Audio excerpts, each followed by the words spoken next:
Boa noite a todos. Mais uma vez, nós nos reunimos para aprendermos uns com os outros. Onde a gente se encontra nesse nosso canal, @aprendendo uns com os outros. Eu, às vezes, saliento @, porque muitas pessoas... eu não achei seu canal. Não, tem muitos canais aprendendo uns com os outros. Muito bons, muito bons. Mas o nosso, que também é bom, né? Então, o nosso é @aprendendo uns com os outros. Mas, meus irmãos, nós vamos para a nossa calma, a nossa paciência, a nossa insistência em sermos melhores, nós vamos à nossa mentalização.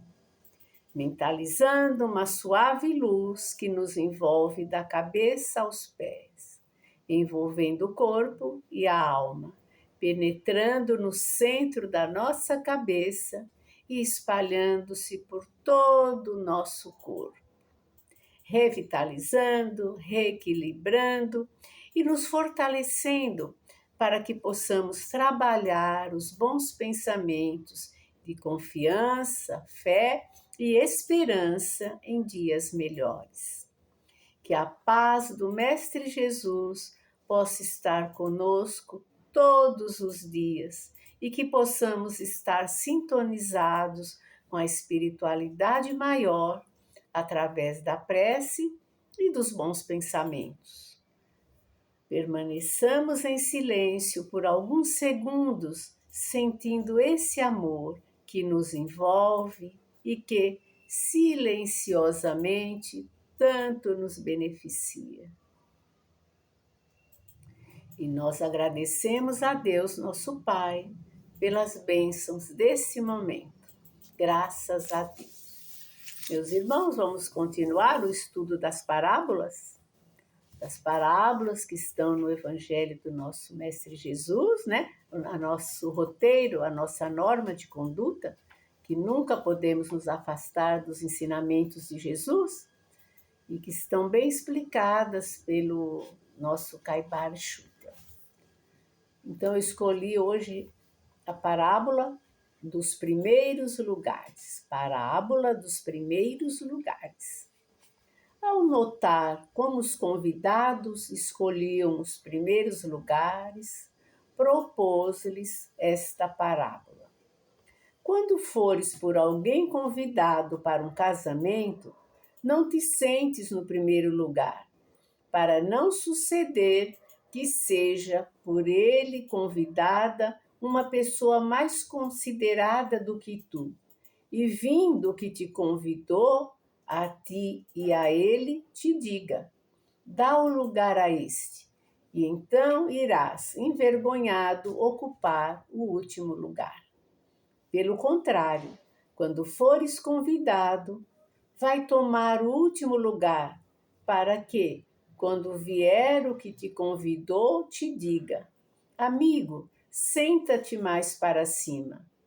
Então, isto será para ti uma honra diante de todos os mais convivas. Pois todo o que se exalta será humilhado, mas todo o que se humilha será exaltado. Está no Evangelho de Lucas, capítulo 14, itens de 7 a 11. E a explicação. É costume dos orgulhosos que querem ostentar grandeza ocupar na sociedade as posições mais distintas, tornarem-se salientes para atrair atenções. Jesus, que costumava frequentar certas reuniões em ocasiões que julgava próprias, para estudar o caráter e a psicologia das gentes, antes de propor a seus discípulos a parábola da grande ceia, julgou de bom aviso ensinar-lhes que, mesmo como convivas desse banquete espiritual, não deveriam pleitear os primeiros lugares, posições inadequadas aos que devem observar estritamente a humildade, único meio de exaltação e de conquista de mérito. Nenhum valor tem para Jesus os que se salientam pomposamente nos primeiros lugares e praticam todas as obras que aparentemente são boas para serem vistos pelos homens.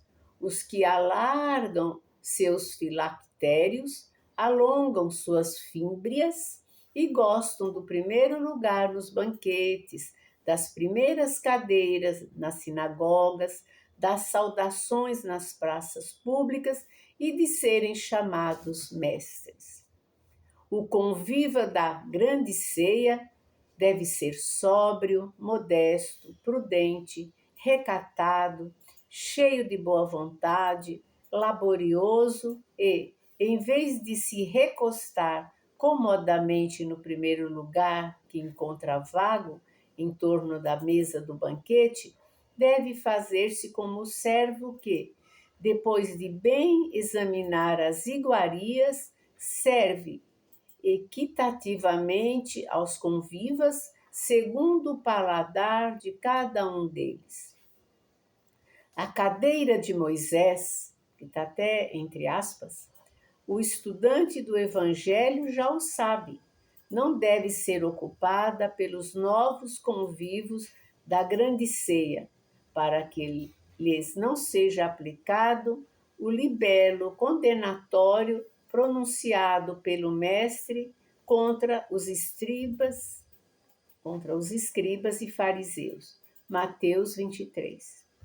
A sentença do mestre: o que se exalta será humilhado, mas o que se humilha será exaltado, tem estrita aplicação a todos os que já receberam a palavra de Jesus em espírito e verdade. Na parábola do bom servo está escrita a obrigação dos que desejam os primeiros lugares espirituais. Não é por ocupar os primeiros lugares na sociedade que os obteremos. Ninguém pense em galgar as eminências da glória sem haver prestado seus serviços à causa da verdade, sem ter experimentado, para tal fim, provas difíceis de vencer, sem haver triunfado nas lutas, sem ter vendido o mundo com suas enganadoras miragens. Os primeiros lugares espirituais não são aqueles em que somos honrados, mas aqueles em que nos colocamos para honrar. Não são aqueles em que somos servidos, mas o que nos dão ensejo de servir. O Filho do Homem não veio ao mundo para ser servido, mas para servir. Vou repetir. Os primeiros lugares espirituais não são aqueles em que somos honrados, mas aqueles em que nos colocamos para honrar. Não são aqueles em que somos servidos, mas os em que nos dão ensejo de servir. O Filho do Homem, que é Jesus, não veio ao mundo para ser servido, mas para servir. Com essas palavras, meus irmãos, nós ficamos, com essa lição dessa parábola dos primeiros lugares, que nos reporta tanto a humildade, não é? A caridade, não é? A doçura, não é mesmo? Então, fiquemos na doce paz de Jesus, que todos tenhamos uma ótima noite, um ótimo descanso e sonhos tranquilos, alegres. Não esquecendo das nossas orações, das nossas ligações com o nosso Pai Criador, não é mesmo? E, meus irmãos, já que falamos no nosso Pai Criador agora, vamos encerrar então com a oração que Jesus nos ensinou. Pai nosso, que estais nos céus, santificado seja o vosso nome. Venha a nós o vosso reino. Seja feita a vossa vontade, assim na terra como nos céus. O pão nosso de cada dia nos dai hoje. Perdoai as nossas ofensas, assim como nós perdoamos os nossos ofensores. E não nos deixeis cair em tentações, mas livrai-nos de todo mal. Graças a Deus e graças a Jesus.